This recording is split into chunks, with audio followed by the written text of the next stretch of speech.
Getting back, we now head to remedying the grain deal. Somalia, which is one of the 6 African countries that Russia has vowed to free grain supplies following the botched grain deal.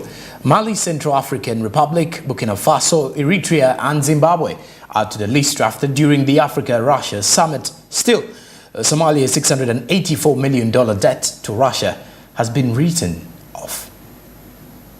Russian President Vladimir Putin offered free grain supplies amounting to a maximum 50,000 tons to 6 African countries, including Somalia and Zimbabwe, Central African Republic and others.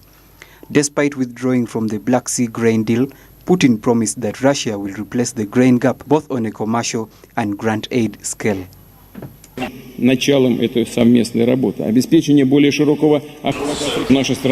Our country can replace Ukrainian grain, both commercially and as free aid to the most poor countries in Africa, especially as we are again expecting a record harvest this year.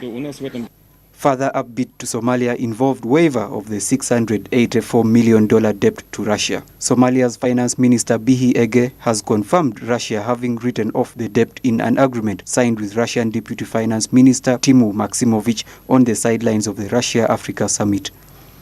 The debt relief adds to Somalia's steady progress in shaking off its heavy debt burden, as IMF confirmed in March that the country is on course to qualify for the HIPC debt forgiveness initiative by the end of this year. Despite such success, the summit has had a low turn-up by African countries, with just 17 out of the expected 49 nations. Gene Daniel, Smart 24 TV, Business Today. Well, we now head to Nairobi, as Kenya's digital services are merely on the verge of revival following disruption of various platforms, including government's e-Citizen, which is an electronic service portal, plus private organizations, as a cyber attack has actually been affecting more than 5,000 services in a 48-long period. While improvising operations, the authorities were forced to allow visa-free entry for the qualified entrants. We have details. Kenya is on the verge of revival as the financial sector and government's electronic services were hit in a cyber attack. Government's digital service platform, e-Citizen, home to thousands of citizens' sensitive personal data, was compromised, as it has been to financial services and international passenger travel. The attack by self-proclaimed anonymous Sudan is linked to Kenya's presumed meddling in the Sudanese affairs. Cyber attack is predominant the world over. We cannot stop digitizing our records and digitalizing our services because we are risk averse. What we need to put in place is an elaborate risk mitigation framework, which we are ready for anyway. There was an attack. We are addressing that. We are not just coming up with instant remedial measures to address the current situation. We are ensuring that around this digitalization space, we will build an elaborate risk mitigation framework for purposes of sustainable digitalization. Following the shake-up, there is caution to government to take a tougher stance on cyber insecurity. The world is moving digital, and everywhere. It's not just Kenya. And information warfare or cyber warfare is bound to happen. What is more important is the government to put a cyber defense strategy. That means that the government should be very proactive. And I think the Minister for ICT admitted to this. He issued a very comprehensive statement. So I don't think there is a need to point fingers at this point in time. And you will never know the people who are targeting these digital platforms, because cyber attacks come from anywhere. Very difficult, even in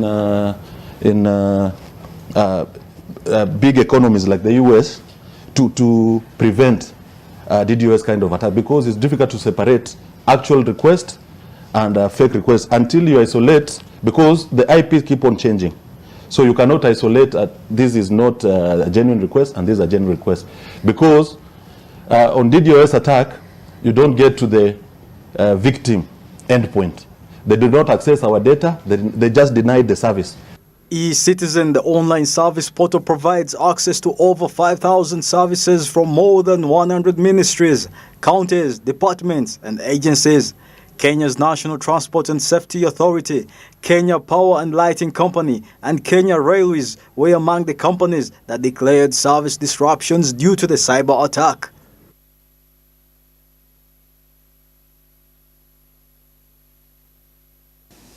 All right, there you have it. That's it for Business Today tonight and for this entire week. But first, let's have a recap of our top stories. Uganda's cheap labor force, Parliament demands for minimum wages safeguard to exploitation of the labor force, contested trade unions proposed among solutions. And in regards to limiting the manufacturing bill, Energy Minister Nankabirwa confirms intervention on high taxes and energy tariffs, while President Museveni cautions manufacturers on failed value-added exports. We then look at import substitution. East African Business Council disagrees with policymakers on export promotion as the Ministry of Agriculture, Animal Industry and Fisheries demands for better standards.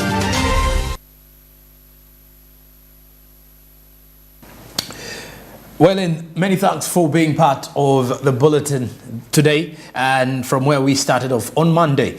Sunday will be the business edition that will be airing from 8 o'clock. Now, on Sunday, with the business edition, we normally give you the top stories from our bulletin from Monday to Friday. We look out for the top stories that you'll definitely be able to recap for yourself and be able to review or revisit as well. I'm Joram Paul Sonko from Plot 42 Nile Avenue.